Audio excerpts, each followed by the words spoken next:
Welcome, everyone. I am so glad that you are with us today. This is Faithful Conversations about Abortion, a project of Interfaith Alliance of Iowa. I'm Connie Ryan, and I'm the Executive Director of Interfaith Alliance of Iowa and moderator for the conversation. We are very glad to have you join us to listen to some of Iowa's faith leaders, and we hope you will allow it to inform and to challenge your own conversation in your community. Faithful Conversations is a video series and a tool to help faith communities hold community conversations regarding access to reproductive health care, including safe and legal abortion. It is a series of conversations with clergy and community leaders from across Iowa, featuring different aspects of the issue. Our goal is simple. It is to help communities of faith hold what might be, on the surface, difficult conversations, but to enable all of us to hold those conversations in a thoughtful manner rather than one that is political or divisive.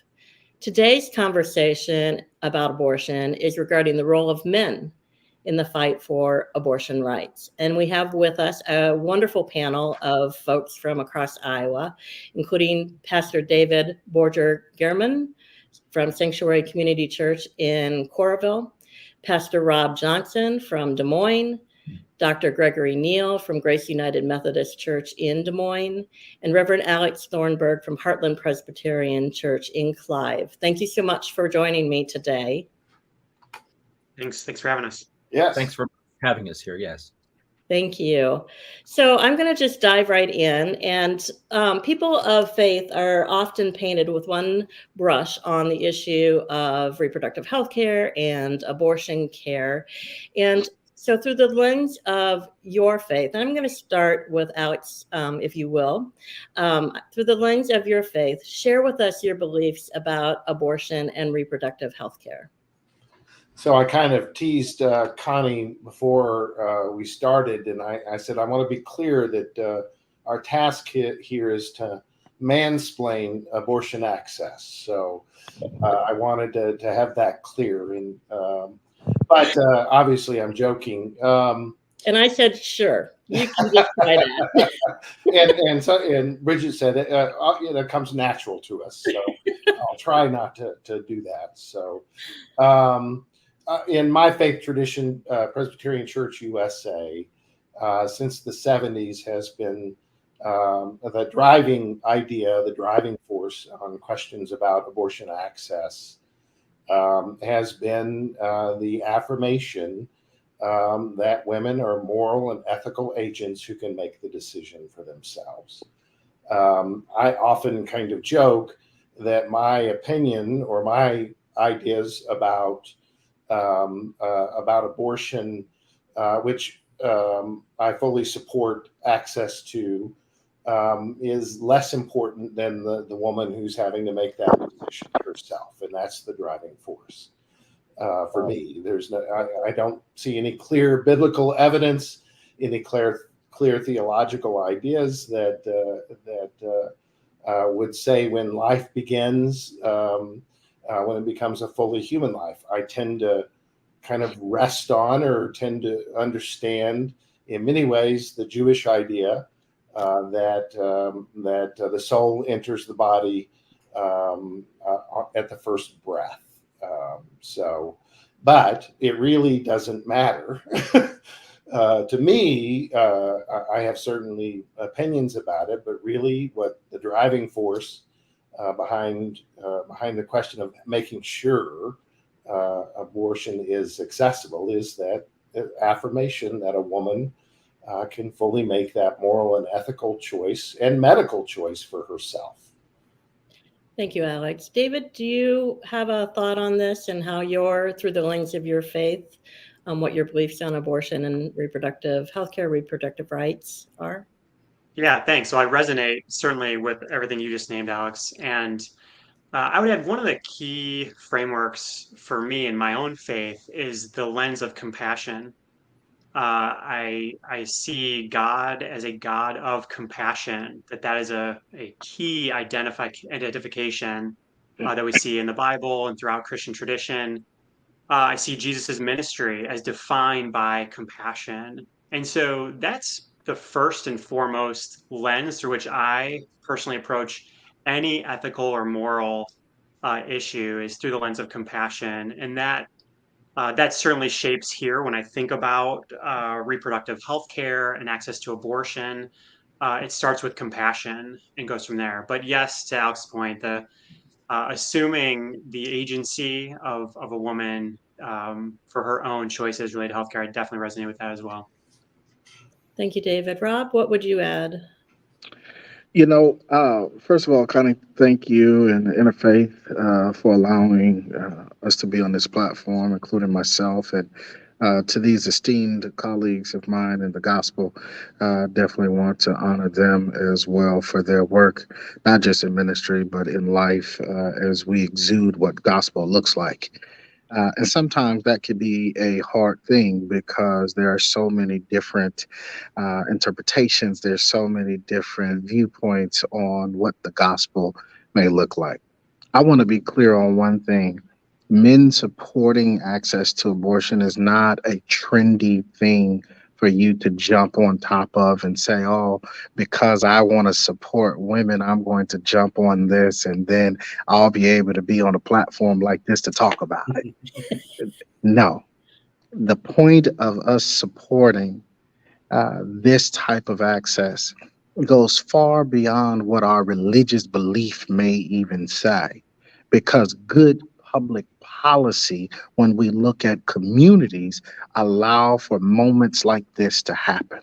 So outside of our faith, outside of our churches, outside of the ministry, good public policy, whether that woman is a believer in God or in Christ or not, she still deserves access to these things. She deserves access to these moments. But here's the key point of it all, Connie, because I can get long-winded, so I'll be short. The key point of it all is that our opinion and the government's opinion shouldn't matter in the first place. That it is between a woman and her healthcare provider what she individually needs in that moment. So it doesn't matter how this looks or what man jumps on it to be cool or to be trendy or anything like that. But we're here to take a stand to say, hey, at the end of the day, this belongs to our women.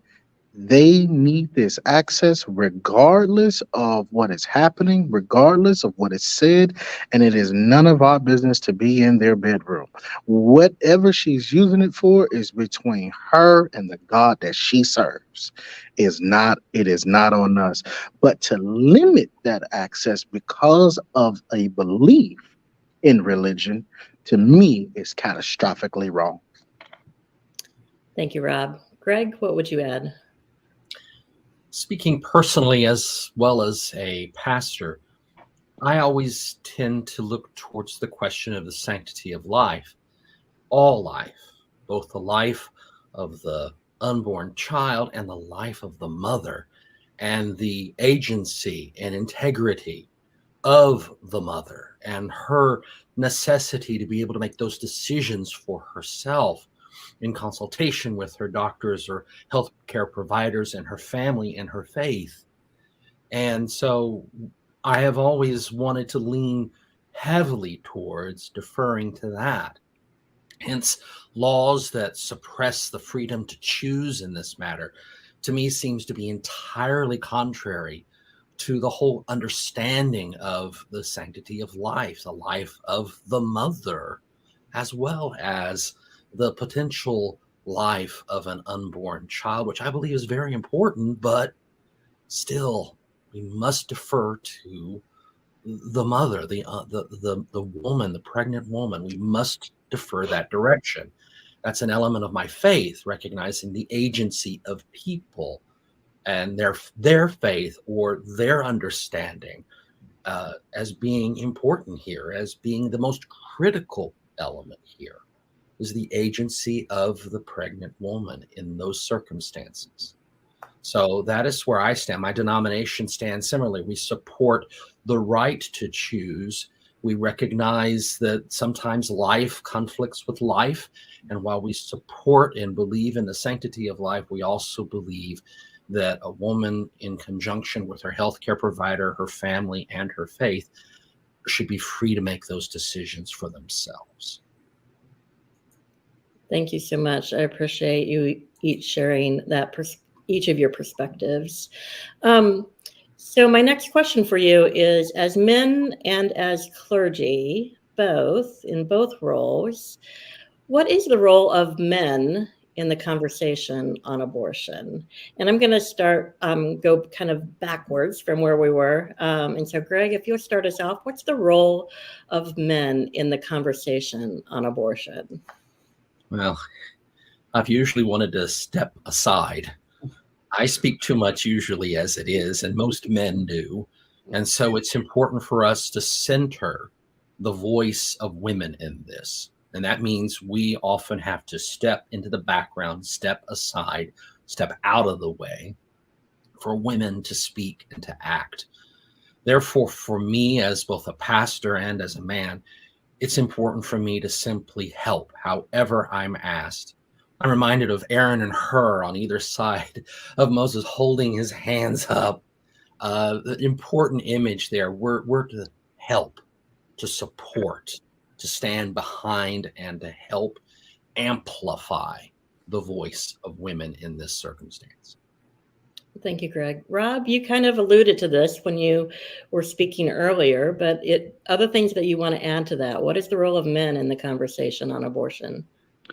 I'll put it in this form. Jesus says to Jairus, when he gets the word that his daughter had died, he says to him, "Be not afraid, only believe." I believe our role as men is to not be afraid, to speak up when needed, not to take over the conversation or be the center of it, because we're not pushing babies out of us.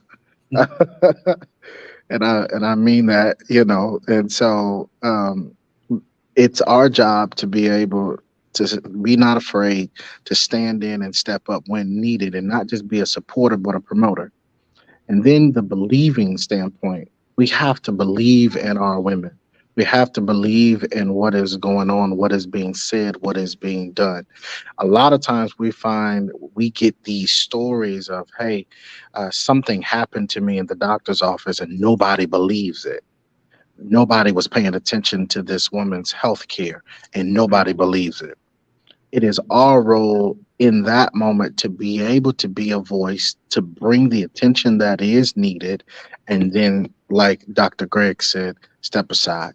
And so I think men have a unique opportunity to not just, again, be a supporter, but a promoter of letting people know, no, we're not here to take over the conversation, but yes, we are in a position where we are able to speak because people will listen, but we want to make sure that we provide that space and that room and that opportunity for someone who is going through this, someone who understands this, someone who is living this, to be able to have that conversation and really let people know what it's like. Thank you, Rob. David, your thoughts on this? What's the role of men in the conversation? Yeah, I think first and foremost is to listen and learn, and then certainly to advocate. But the listening and learning, when the Roe decision was reversed, I'm on TikTok, and TikTok's an amazing, amazing tool for education and learning when you find the right channels, the right rooms, as it were. But I saw a number of videos of women sharing stories where they were explaining various aspects of women's reproductive health, from periods to all kinds of issues. And it was astonishing to see how little men knew or understood about women's bodies and women's reproductive health. And you see quizzes on the street of men who have no clue what they're talking about. And I know those are all kind of snapshots, but I do think they are indicative of just how little men do know. And so for men to assume they know and to make policy decisions, as we see in our politics, it's really frustrating and it makes no sense at all. So I think listening, obviously, first and foremost. We can talk more about the advocacy piece as well. Alex? Yeah, I echo everything these guys have said, both the support and the promotion and the listening, because it strikes me that it strikes me that the religious force driving this, the religious cultural force driving this, come from religious groups, denominations that do not recognize women as leaders, do not ordain women. And there is a profound leadership role, I think, witnessed to in the Gospels, even throughout the Hebrew Scriptures, of women taking leadership. And when they are not allowed to or squelched from doing, which happened this summer, at one convention, that is a sign or some indication of what's driving this. What's driving this conversation from that end. I can't help but be struck that is those religious groups don't have women in leadership roles. So one of the ways I think is to continue to advocate for, support, promote, and encourage. And sometimes that means stepping back. Sometimes that means speaking up when you see someone being diminished. Sometimes that means shutting up and listening to the stories. Sometimes that means following a woman leader as she leads us into the future. And so I really echo with my friends here on that issue. So. Thank you so much. And it sounds like what you're also saying is supporting and promoting women in all aspects of life. And so that also gets to the idea of healthcare as a piece of that, but it's a broader concern and issue. So why is it so difficult? And I'm going to go to Rob first on this. Why is it so difficult in our society to have an open and respectful conversation about abortion, particularly in faith communities? And why do we shy away from that? So allow me a personal privilege to speak from a community of color. Mm-hmm.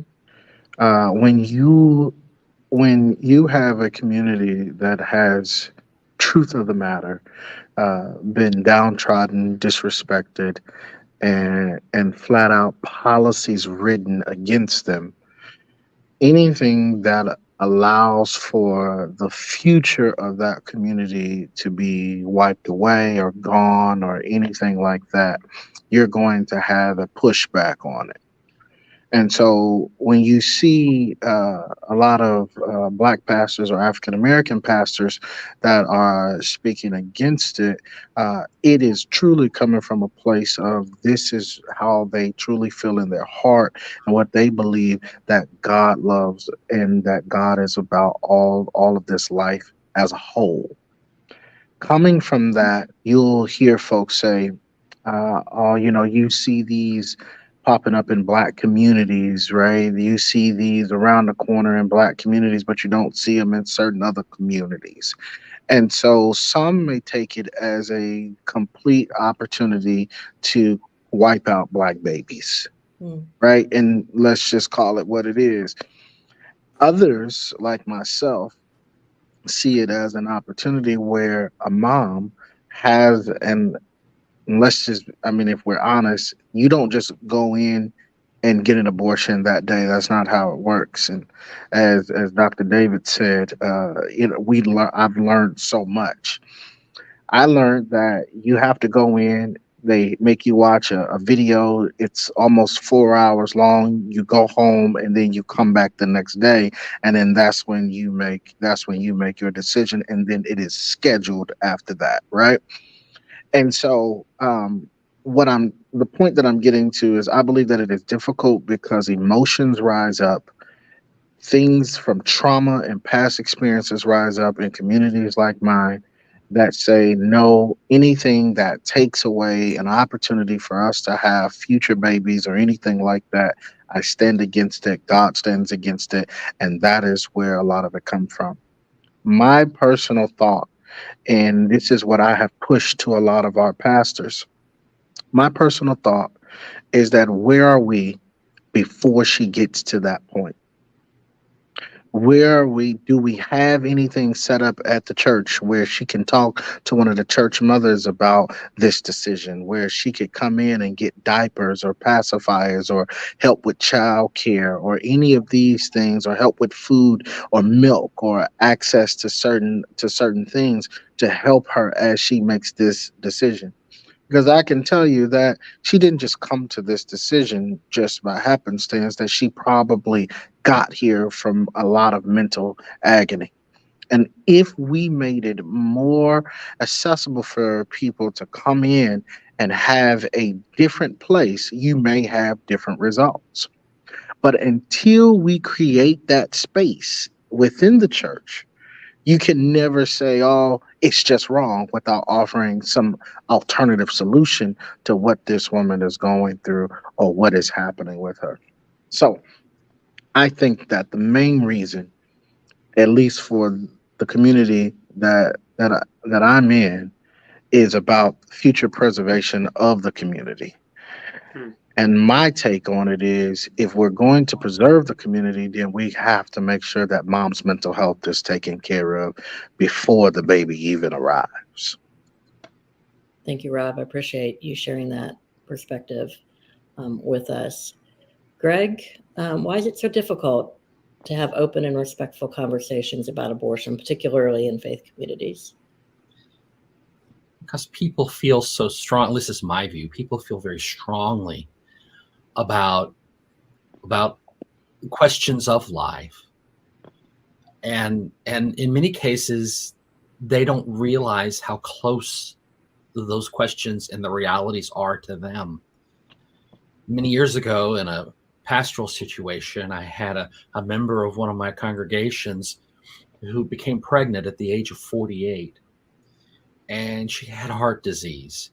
And she wanted this baby so very badly. And her husband wanted that baby to be born so very badly. But the doctors were telling her point blank that her chances of making it and of this baby even being born were very slim indeed due to her heart condition. And she struggled with it. And we prayed about it together. And we all told her we'll support her decision.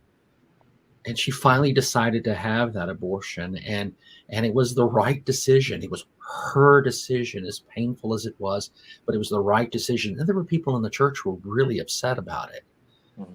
And yet the sanctity of life and of the integrity of her decision had to come first. And people disagreed, and they were hurting over it. And they were afraid of the situation. And it became a question of, were we willing to listen and be present and trust that God would be in this no matter what? Mm. And I believe that God was. This beautiful human being made this decision for herself in conjunction with her family and her faith. And she's alive today, many years later, doing well, a grandmother from her other children, and a beautiful contributor to the community still, whereas she may not have made it had she tried, or had she been forced to try by a government that is uncaring and unwilling to recognize the reality of situations like hers. And so I thank God for an opportunity to be a part of that. And I see the struggle and the conflict that surrounded that as reflective of our society as a whole. People unwilling to listen, people unwilling to be present, people afraid of allowing others the self-determination that is their due and right as human beings. So I think that's all part of it. Thank you, Greg. Alex? So in the Reformed tradition, in our tradition, we have a saying, God alone is Lord of your conscience. And so what's true for Presbyterians, there's the old joke, when you have two Presbyterians together, they have three different opinions. So is often the joke in our communities, and not shy to share those opinions. So there is disagreement and discussion around when life begins or whether abortion should be or have access to abortion. But what I think makes it so difficult now, and one thing we need to name, is that it isn't the difference of opinion that makes it hard. It's that one side is trying to impose, through political power, their opinion on everyone else. That's what makes it so difficult, is that it's about power now than it is really about this issue. It's about achieving political power. It's about maintaining patriarchy, and I think there's that's what's really upped it emotionally and socially, is this sense in which one side has been wedded to power structure to impose their point of view, even if it's not the choice of most of the population. I think surveys show over and over again, most people in a democratic society support a woman's right to make that choice for herself. But because it's now become wedded to political power and to kind of maintenance of patriarchy, I think it makes it hard to talk about. It confuses it, but that's really what it's about. Thank you, Alex. David? Yeah, thanks. I certainly resonate with everything that's already been named. I might add that, people of faith like to identify as moral or ethical people. We want to be people, we people of faith want to be on the right side of moral issues. And this issue feels like it's one of those ethical moral dilemmas, and everybody wants to be on the right side. So if someone is a person of faith and they believe themselves to be on the wrong side of the moral issue, that's going to cause major friction within them or within other relationships. So, we've similarly had folks within our own church community who disagreed and had conversation when sometimes we've made statements from the pulpit around women's reproductive rights and access. And, it's been a really, really actually fruitful opportunity to have some conversations where we disagree.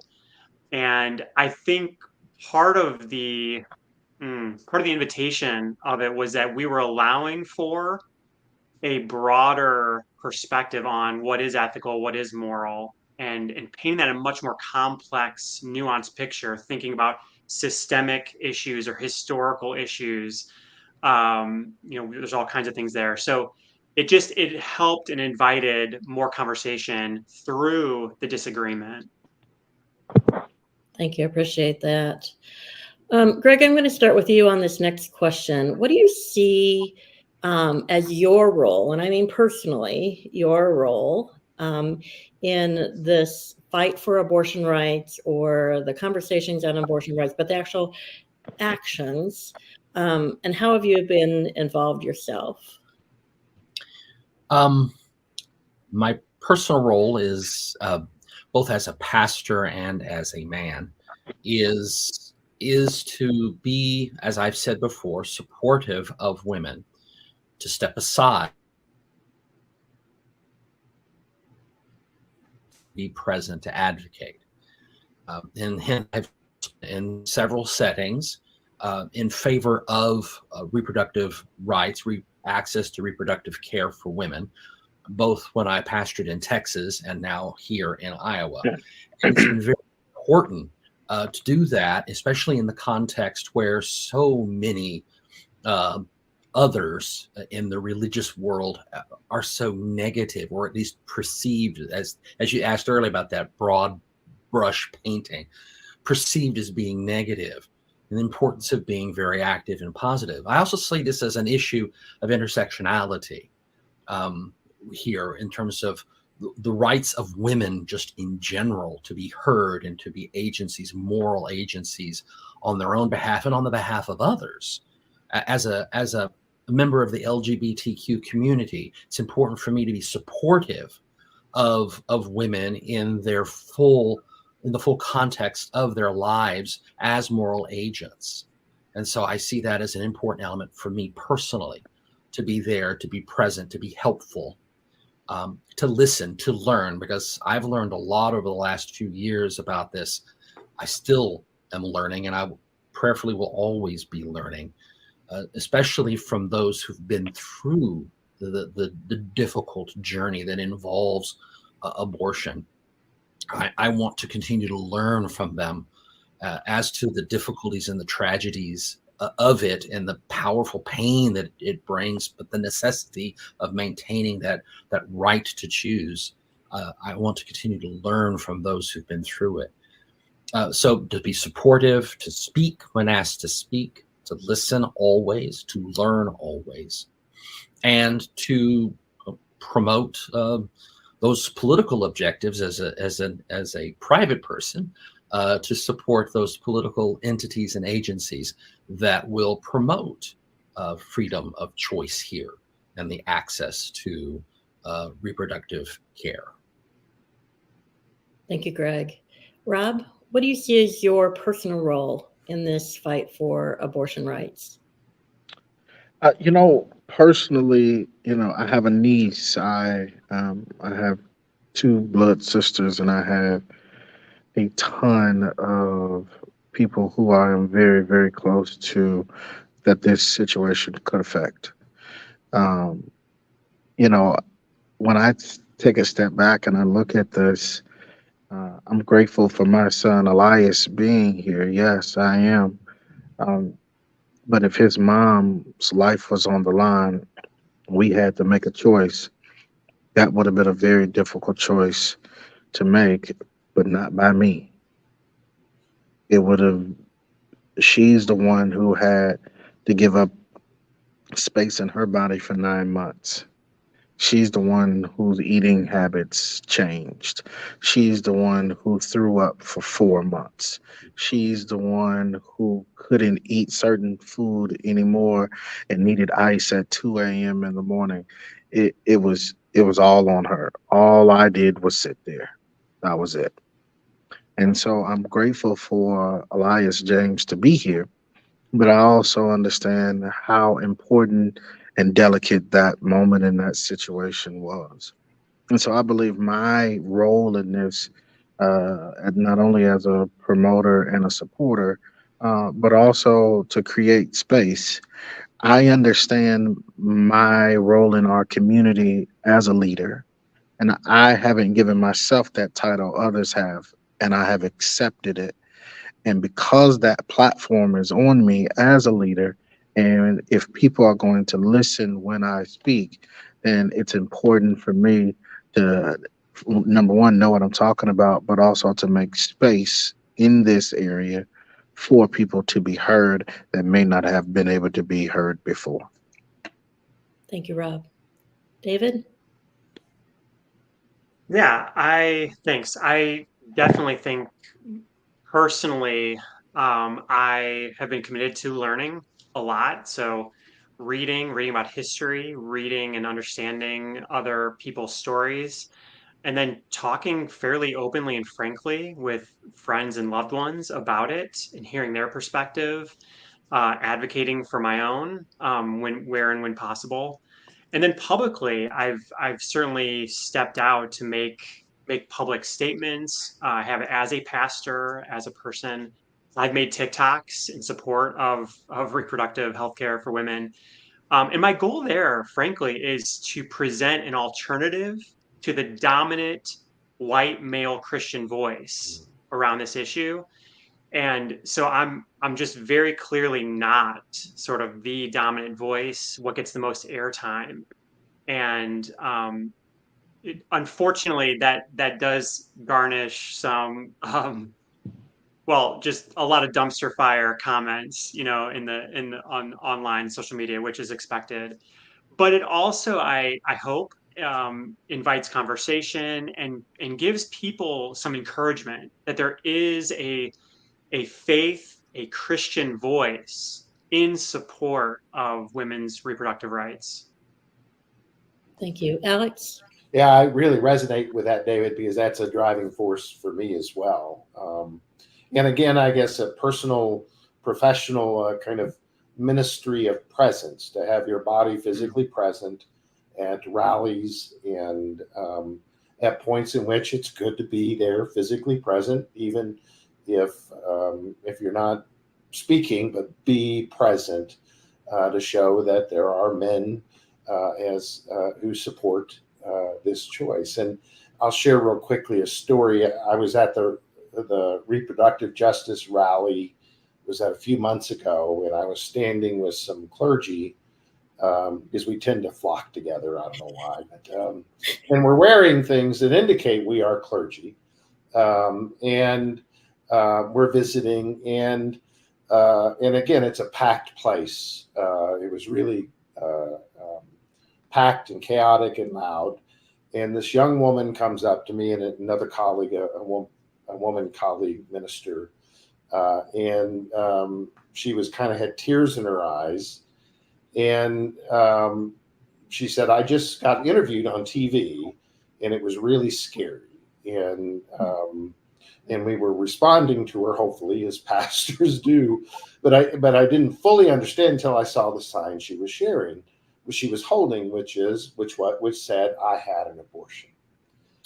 So she had this incredible grace and courage to share, and she said was for the first time for her to share that in a public way, because she thought it was really important. Not that any of those in the were listening, but she, and the witness she did to me of being that vulnerable and sharing that, but there was a role there in which we could be supportive of her and reflect that grace back to her.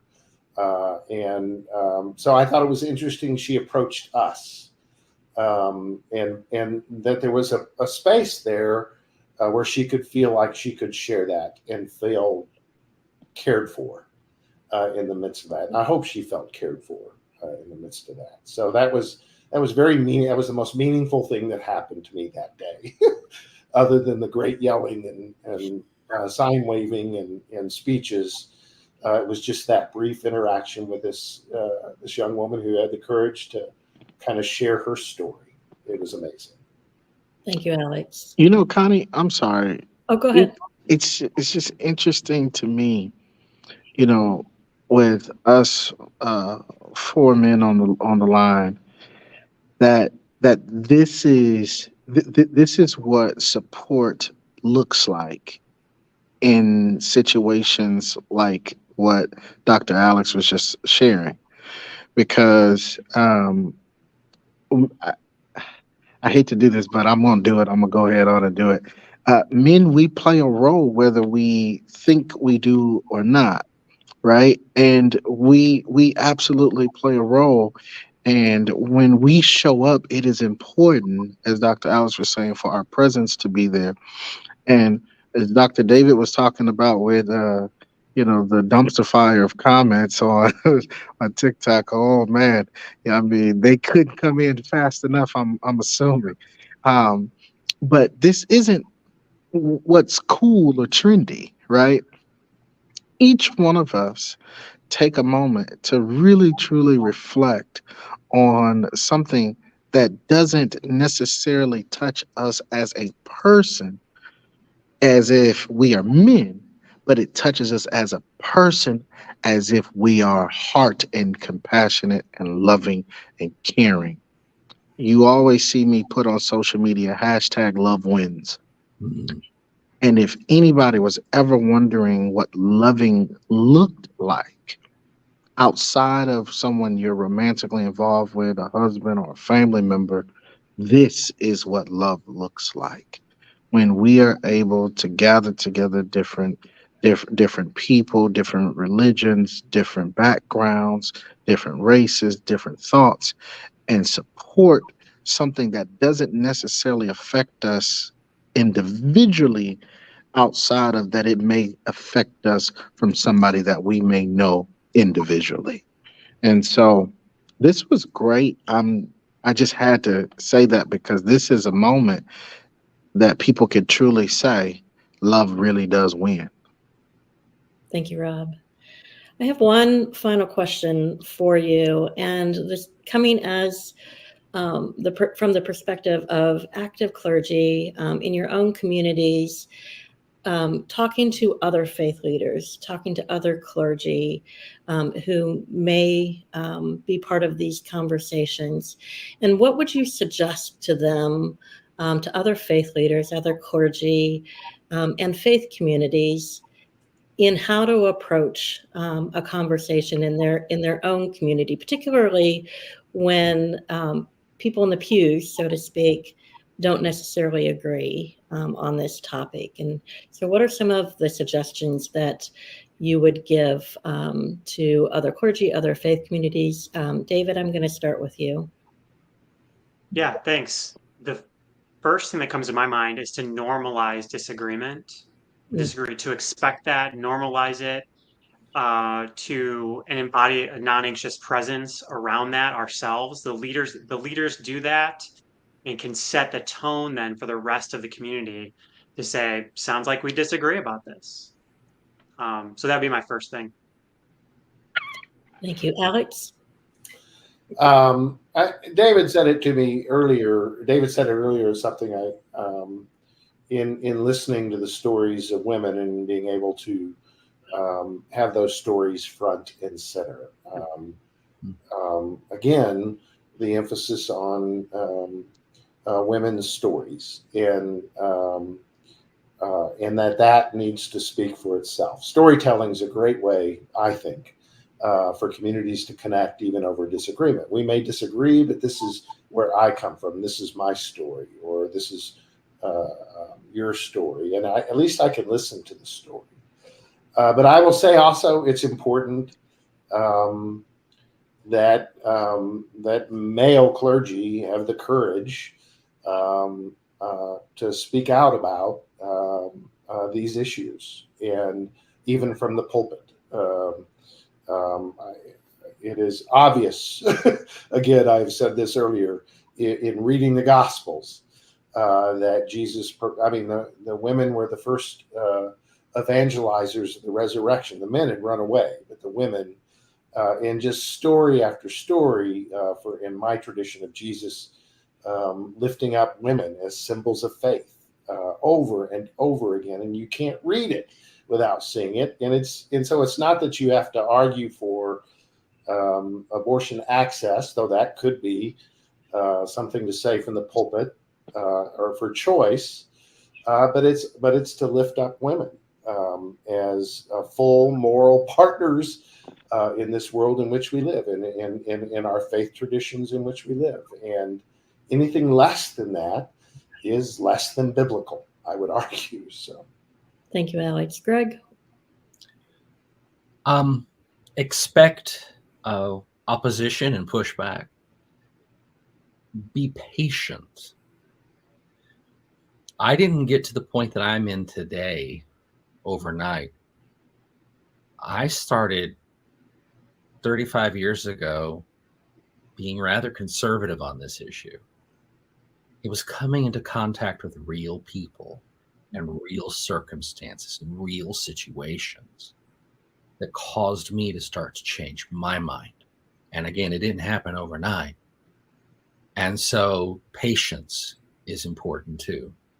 Being ready and willing to speak, always listen, always learn, and be patient with people as they are on a journey too, and prayerfully a journey towards change and a journey towards openness and acceptance and love, transformation, and especially on a journey that we've talked about already, that Alex mentioned, of centering and lifting up women.